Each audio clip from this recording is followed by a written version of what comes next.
Hello दोस्तों, नमस्कार। YouTube PSP math by RP channel पर आपका हार्दिक स्वागत है। पिछली वीडियो में हम लोग रैखिक समीकरण युग्म का हल करना सीखे, जिसमें ग्राफी विधि और बीजगणितीय विधि। बीजगणितीय विधि में भी 3 विधियां हैं: विलोपन विधि, प्रतिस्थापन विधि और बज्रगुणन विधि। प्रतिस्थापन विधि और विलोपन विधि हम लोग देख चुके हैं। आइए आज बज्रगुणन विधि क्या है, कैसे यह सूत्र ज्ञात होता है, इस पर चर्चा करते हैं और सीखते हैं। आइए देखते हैं बज्रगुणन विधि क्या है। पहले आइए देखिए, हम विलोपन विधि से सवाल हल करते हैं। जैसे मान लीजिए समीकरण है a1x प्लस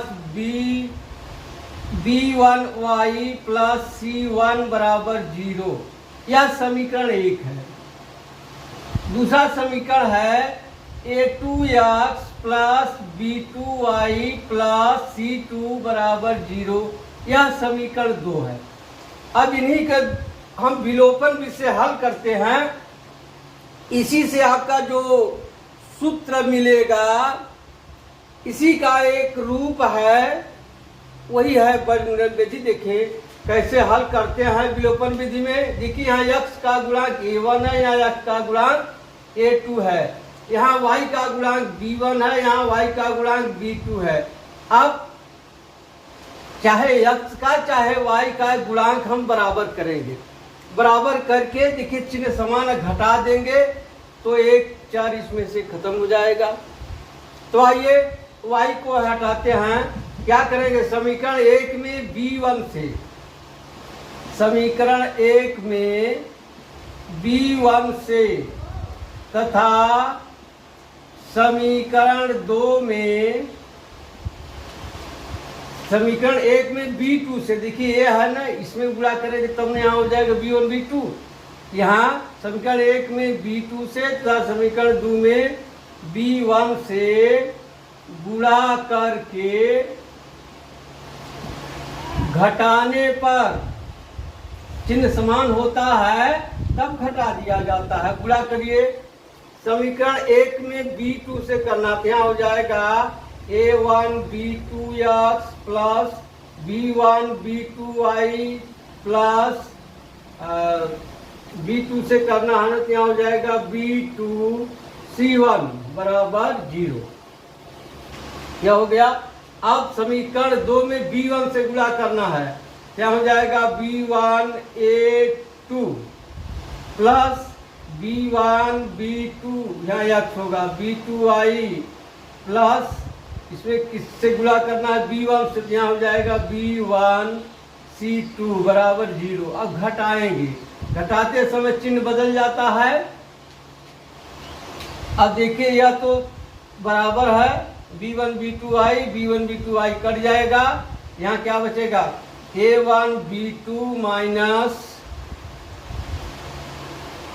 b1 a2, और यहाँ क्या हो जाएगा, plus b2 c1 minus b1 c2 बराबर 0।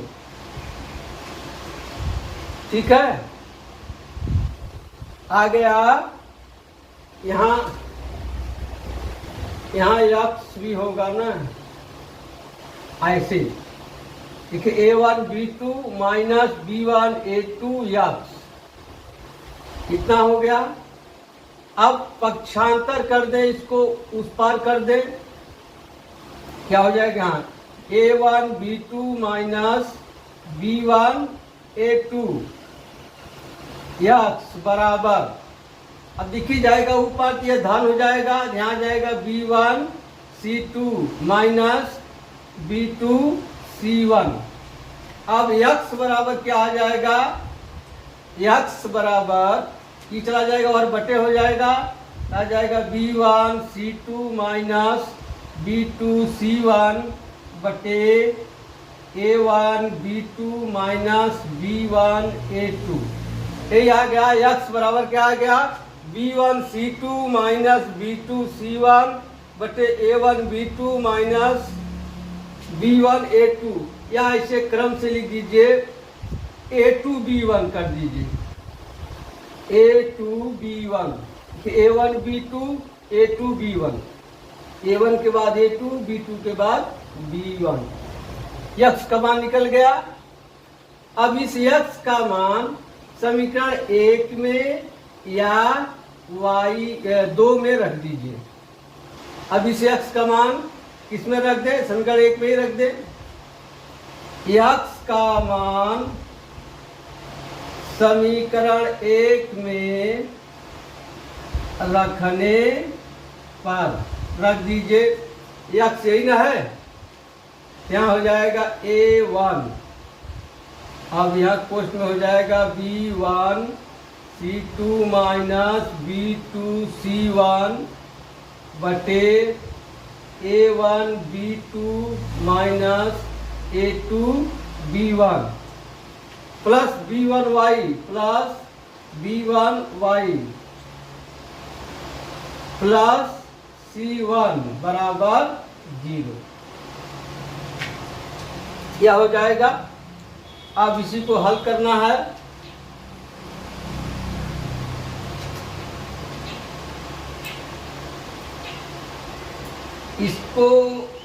इसको एक साथ कर ले, या हल करने में अगर लंबा हो रहा हो, हल करने में यदि लंबा हो रहा हो तो आराम से इससे करिए। हल करने में इस तरह से लंबा होगा तो इस तरह ना करिए, इस तरह करिए। देखिए इस तरह कर दीजिए। समीकरण 1 में A2 से, समीकरण 1 में A2 तथा समीकरण 2 में A1 से गुणा करके घटाने पर आराम से इस तरह आ जाएगा। उस तरह से लगेगा, उस तरह से भी थोड़ा लंबा होगा, तो आप जो आसान विधि उसका प्रयोग कीजिए। अब इसमें A2 से गुणा कर दीजिए तो क्या हो जाएगा? A1 A2 x plus A2 B1y plus A2 C1 बराबर 0। अब इसमें A1 से करना है, क्या हो जाएगा? A1 A2 x plus A1 B2 y plus A1 C2 बराबर 0। अब घटाने पर चिन्ह बदल जाएगा। अभी देखिए कट गया।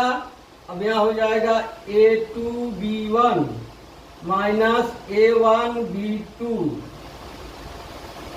प्लस यहाँ y होगा plus A2 C1 minus A1 C2 बराबर 0। अब उसको पक्षांतर कर दे उधर, क्या हो जाएगा? A2 B1 minus A1 B2 y बराबर जाके उधर A1 C2 हो जाएगा। A1 C2 minus A2 C1 हो गया। अब y बराबर क्या हो जाएगा? A1 C2 minus A2 C1 बटे A2 B1 minus A1 B2। अब इसमें से ऊपर और नीचे दोनों से ऋण कॉमन ले लीजिए। ऋण कॉमन ले लेंगे तो हो जाएगा C1 A2 हो जाएगा, ये माइनस हो जाएगा C2 A1 बटे, यहाँ से भी ऋण कॉमन ले लीजिए तो हो जाएगा A1 B2 minus A2 B1, minus minus cut जाएगा, आ जाएगा C1 A2 minus C2 A1 बटे A1 B2 minus A2 B1। यह हो गया y का मान। यह y का मान हो गया C1 A2 minus C2 A1 बटे A1 B2 minus A2 B1।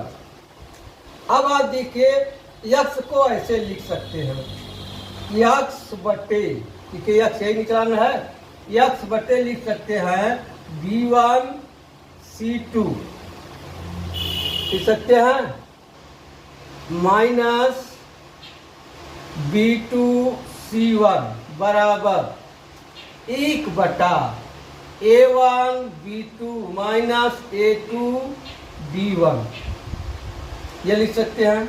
इसी तरह से यहाँ y बटा C1 A2 minus C2 A1 बराबर 1 बटा A1 B2 minus A2 B1। अब ध्यान दीजिए, देखिए x के बटा B1 C2 minus B2 C1 है, और इधर है 1 बटा A1 B2 minus A2 B1 है, और y के बटा C1 A2 minus C2 A1 बराबर 1 बटा A1 B2 minus A2 B1। देखिए इसका दाहिना पक्ष बराबर है।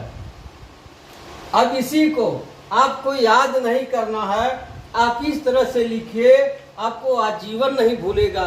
आप देखिए इस तरह लिखिए यक्स बटा, देखिए एक पाई खींच लीजिए, यहाँ लिख लीजिए B1 B2 लिख लेंगे, भूलेगा नहीं।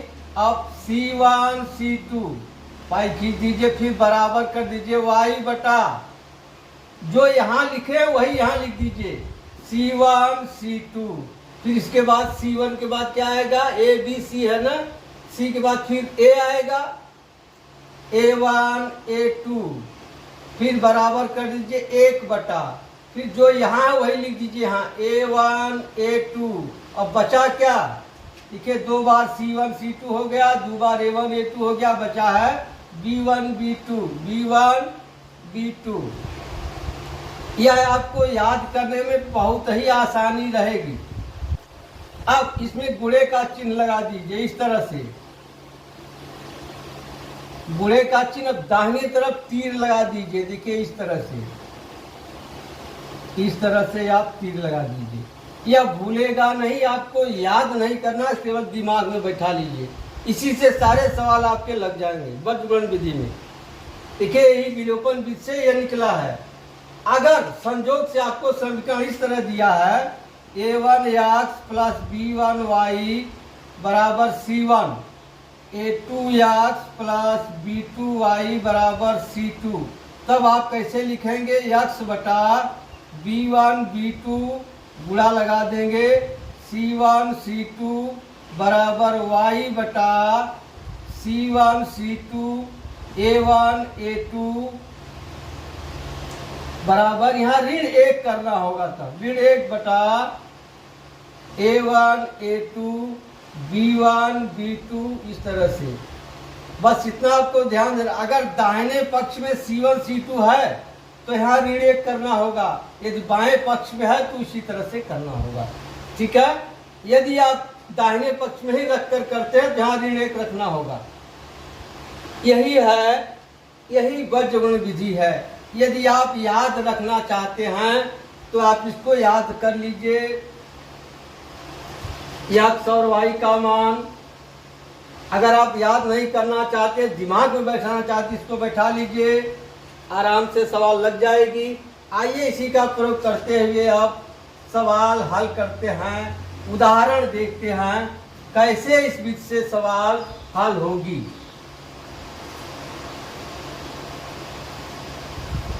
पिछले क्लास में या पिछले वीडियो में आपको यह बताया जा चुका है समीकरण का हल कब होगा, जब A1 बटे A2 बराबर ना हो B1 बटे B2। यह बताया जा चुका है, यह दोबारा बताने की कोई आवश्यकता नहीं है। और समीकरण का A1 बटे A2 बराबर B1 बटे B2 बराबर C1 बटे C2 हो तो इसका अपरिमित रूप से अनेक हल होते हैं। और यदि A1 बटा A2 बराबर B1 बटा B2 बराबर नहीं है C1 बटा C2 तो इसका कोई हल नहीं होगा। यह आप जान चुके हैं, दोबारा बताने की आवश्यकता नहीं है। कब, जब A1 बटे A2 बराबर B1 बटे B2 न हो तो समीकरण का द्वितीय हल होता है। यदि A1 बटे A2 बराबर B1 बटे B2 बराबर C1 बटे C2 हो तो समीकरण का अपरिमित रूप से अनेक हल होंगे। यदि a1 बटे a2 बराबर b1 बटे b2 और बराबर c1 बटे c2 न हो तब समीकरण का कोई हल नहीं होगा। क्यों? क्योंकि यह समांतर रेखा होगी अगर उसको ग्राफिक निरूपण करेंगे, और यह संपाती रेखा होगी और यह दोनों रेखाएं एक दूसरे को प्रतिच्छेदित करेगी। आइए अब उदाहरण के माध्यम से देखते हैं। देखिए उदाहरण पहला है, 5 संतरे और 3 सेवों का मूल्य ₹35 है तथा 2 संतरे और 4 सेवों का मूल्य ₹28 है। तो एक संतरे व एक सेव का मूल्य ज्ञात कीजिए। तो आइए मान लेते हैं, पहला है माना एक संतरे का मूल्य बराबर X रुपया तथा एक सेव का मूल्य बराबर Y रुपया। अब सवाल में देखिए, प्रथम शर्त के अनुसार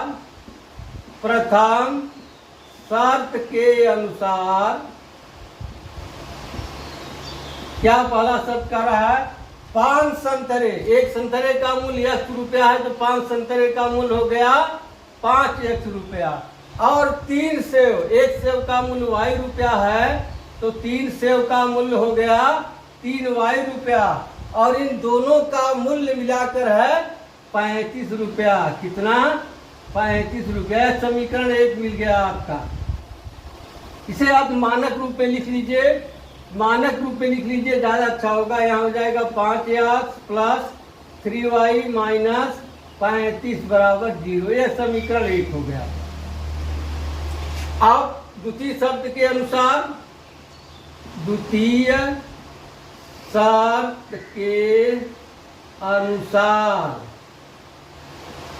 क्या करा, 2 संतरा, एक संतरे का मूल्य X रुपया है, 2 संतरे का मूल्य 2X रुपया प्लस 4 सेव, एक सेव का मूल्य Y रुपया है, 4 सेव का मूल्य 4Y रुपये, दोनों का मूल्य कितना है 28 रुपये।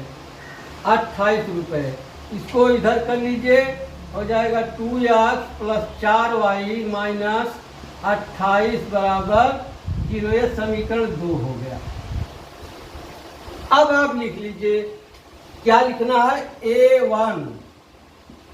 A1 बराबर कितना, यह समीकरण है ना 5, B1 कितना है 3, और C1 ऋण 35 लिख लिए। अब आ जाए इसमें A2 बराबर 2, B2 बराबर 4, C2 बराबर ऋण 28। आप लिख लिए। अब आराम से आप लिख लीजिए इस तरह से। देखिए इसमें याद नहीं करना, X बटा B1 B2 C1 C2 इस तरह से लिख लीजिए। 2-3 सवाल लिखेंगे आपको याद हो जाएगा। बराबर Y बटा, जो यहाँ लिखे वही यहाँ लिखिए, C1 C2, इसके बाद A1 A2, इसमें भी गुणे का चिन्ह लगा दीजिए, बराबर 1 बटा, यही लिख दीजिए, A1 A2 B1 B2, गुणे का चिन्ह लगा दीजिए। अब इन्हीं स्थानों पर आप अंक रख दीजिए। लिखिए X बटा, अब B1 कितना है 3 और 4, यहाँ लिख देंगे 3 4। इस तरह से C1 C2 ऋण 35 ऋण 28 बराबर Y बटा ऋण 35 ऋण 28। फिर इसके बाद क्या है, A1 A2 5 2, 5 और 2, गुणे का चिन्ह लगा लीजिए। फिर बराबर 1 बटा, ये लिखना है 5 2, और B1 B2 3 4 3 4। इस तरह से अब इसी को हल कर देना, उत्तर आ जाएगा। देखिए अब यहाँ लिखेंगे X बटे अब देखिए यह 3 नीचे जाएगा, देखिए यहीं से शुरू करना है आपको, यहाँ से नहीं, यहाँ से यह 3 जाएगा नीचे। जब कोई चीज नीचे गिरती है तो उसका वेग बढ़ता है, त्वरण बढ़ता है, तो यह धन होगा, धन। अब देखिए धन होगा, लेकिन यहाँ ऋण है। अब लिख लीजिए यहाँ 3 गुणे ऋण 28। अब देखिए यह ऊपर चढ़ रहा है, इसका वेग घटेगा यानी ऋणात्मक होगा, यहाँ ऋण लिखेंगे। 4 गुणे ऋण 35 बराबर y बटा, उसी तरह से देखिए यह नीचे जा रहा है, धन होगा, यहाँ हो जाएगा ऋण 35 गुणे 2। ऋण देखिए ऊपर चढ़ रहा है, ऋण होगा, ऋण 28 गुणे 5 बराबर 1 बटा क्या हो जाएगा, देखिए 5 गुणे 4, 5 गुणे 4। ऋण यह ऊपर जा रहा है, 2 गुणे 3। अब इसी को हल करना है, x बटा, अब 3 बटे 24 और 3 दूनी 6 दू 8 माइनस 84 होगा। यहाँ देखिए ऋण का गुणनफल धन हो जाएगा, और 4 पचे 20, 4 तें 12 दू 14 बराबर यहाँ हो जाएगा y बटा 35 दूना 70। देखिए ऋण है, यहाँ बाहर ऋण है, धन हो जाएगा। अब 5 बटे 40, 5 दूनी 10, 4 14 बराबर हो जाएगा 1 बटा 5 चौका 20 माइनस 3 दूना 6। फिर कर दीजिए, यहाँ x बटा हो जाएगा। अब 140 में से 84 निकल जाएगा, तो 10 में से 4 गया 6, यहाँ बचेगा 3, 13 में से 8 गया 5, x बटा 56 बराबर y बटा 140 में से 70 निकल जाएगा, 70 बचेगा बराबर यहाँ 1 बटा 14। अब आइए ऊपर लिख लेते हैं, x बटा 56 बराबर 1 बटा 14 तथा y बटा 70 बराबर 1 बटा 14, यानी x बराबर हो जाएगा 56 बटा 14 और y बराबर हो जाएगा 70 बटा 14। अब 14 चौका 56 और 14 पचे 70। x क्या माने हैं आप, एक संतरे का मूल्य, यहाँ लिख देंगे एक संतरे का मूल्य, एक संतरे का मूल्य बराबर 4 रुपए। और y क्या माने हैं, एक सेव का मूल्य, एक सेव का मूल्य बराबर 5 रुपए। ये उत्तर हो गया, एक संतरे का मूल्य 4 रुपए और एक सेव का मूल्य 5 रुपए। देखिए इसमें आपको सूत्र याद नहीं करना, सिर्फ आप इस तरह खींचना जान जाइए, बस सवाल लग जाएगी। अब आइए दूसरा देखते हैं। दूसरा प्रश्न है,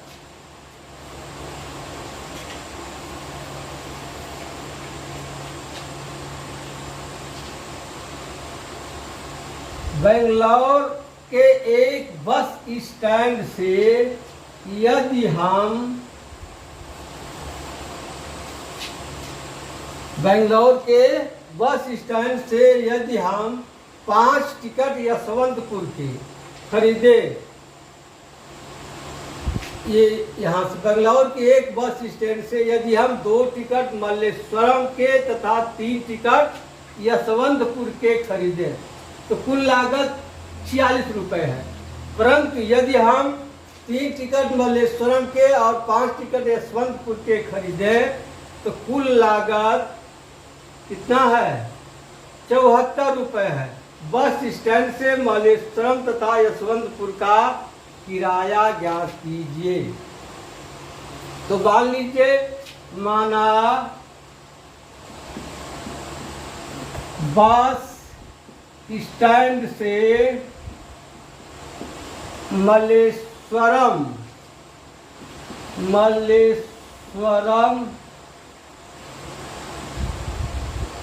का किराया बराबर X रुपया तथा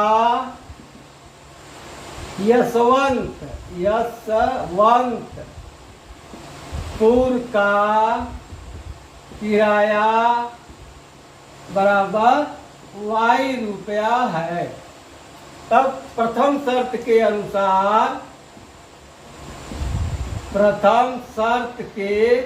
अनुसार क्या हो जाएगा, 2 टिकट मल्लेश्वरम के देखिए 2X प्लस 3 टिकट यशवंतपुर के तो हो जाएगा 3Y। अब दोनों का लागत कितना है, 46 रुपये, 46।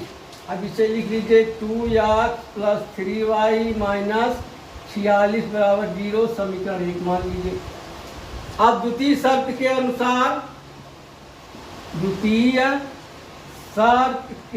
अनुसार क्या कर रहा है, 3 टिकट मल्लेश्वरम के क्या हो जाएगा 3X प्लस 5 टिकट यशवंतपुर के तो हो जाएगा 5Y। और टोटल किराया कितना है, 74 रुपये, 74, यानी हो जाएगा 3X प्लस 5Y माइनस 74 बराबर 0। यह समीकरण 2 हो गया। अब आप मान लीजिए A1 बराबर 2, B1 बराबर 3, C1 बराबर माइनस 46 और A2 बराबर 3, B2 बराबर 5 और C2 बराबर माइनस 74। अब मान रख दीजिए, किसमें मान रखना है, X बटा। अब इसे कई बार लिख लेंगे आप इस तरह से तो आपको सूत्र याद हो जाएगा, B1 B2 C1 C2 बराबर Y बटा C1 C2 A1 A2 बराबर 1 बटा A1 A2 B1 B2, सब में गुणे का निशान लगा लीजिए इस तरह से।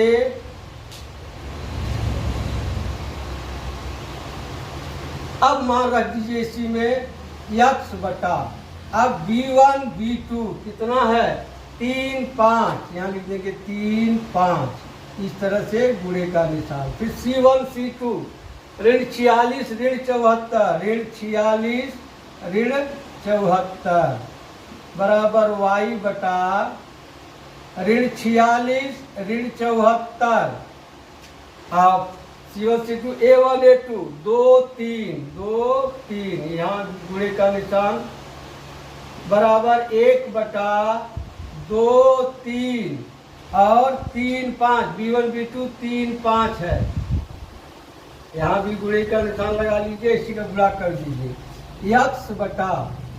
और देखिए यहाँ हो जाएगा 3 गुणे ऋण 74 माइनस, जब ऊपर ठीक जाएगा वहाँ माइनस लगेगा, माइनस 5 गुणे ऋण 46 बराबर हो जाएगा Y बटे ऋण 46 गुणे 3 माइनस 74 गुणे 2 बराबर 1 बटा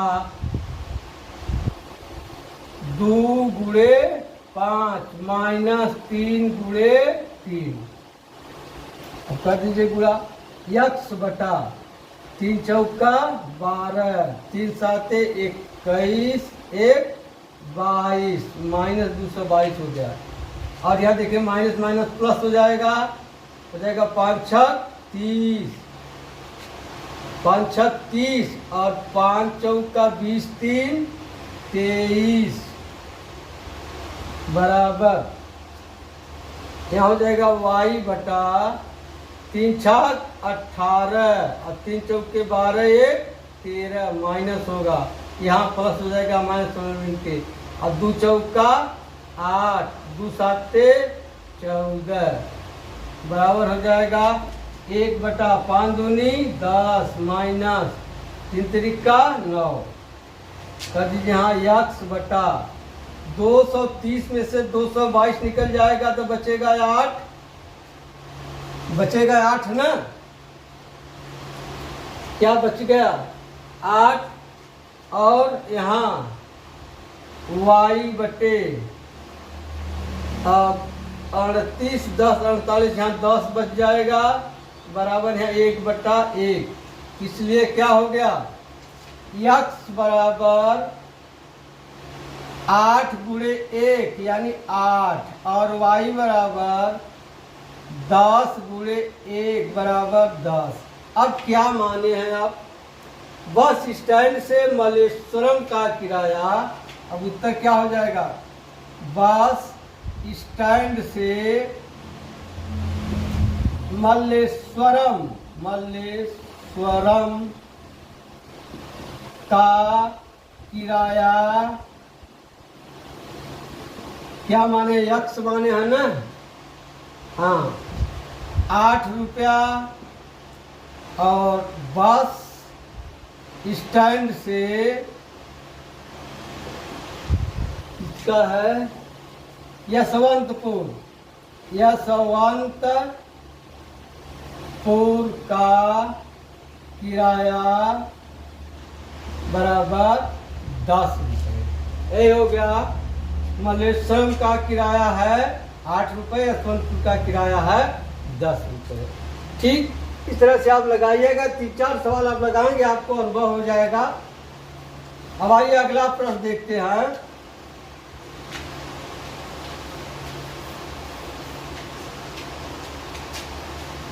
अगला प्रश्न है, P के किन मानों के लिए समीकरण युग्म, तीसरा है समीकरण युग्म 4x प्लस py प्लस 8 बराबर 0, यह समीकरण 1 है, और दूसरा है 2x प्लस 2y प्लस 2 बराबर 0, यह समीकरण 2 है, का अद्वितीय हल है। आप यहाँ लिख देंगे, हम जानते हैं कि समीकरण के अद्वितीय हल के लिए A1 बटे A2 बराबर नहीं है B1 बटे B2, ये हम जानते हैं। ठीक है, तब आइए इसी कर दें।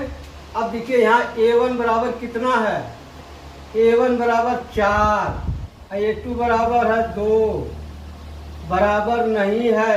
यहाँ B1 बराबर है P, देखिए B1 बराबर P, B2 बराबर 2। अब ये आ जाएगा इधर, यह हो जाएगा 4 गुणे 2 बटे 2 बराबर नहीं है P के, 2 से 2 कट गया, यानी आप इस तरह बाय कर दीजिए इसको, P बराबर नहीं है 4 के।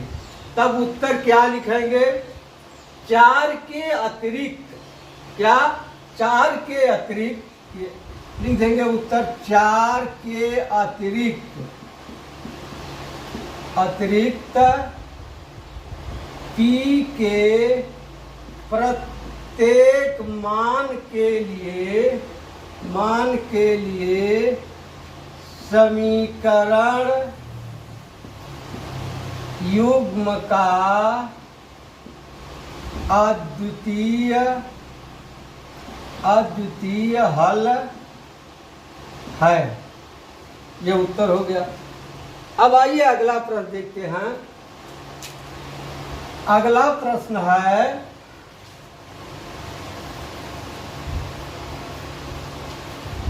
के किस मान के लिए निम्नलिखित समीकरणों के युग्म के अपरिमित रूप से अनेक हल होंगे। देखिए ये समीकरण है के प्लस 3y माइनस के माइनस 3 बराबर 0 समीकरण 1, और है 12x प्लस के वाई माइनस के बराबर 0 समीकरण 2 है। क्या कर रहा है? अपरिमित रूप से अनेक हल होंगे। क्या लिख सकते हैं? हम जानते हैं कि समीकरण युग्म के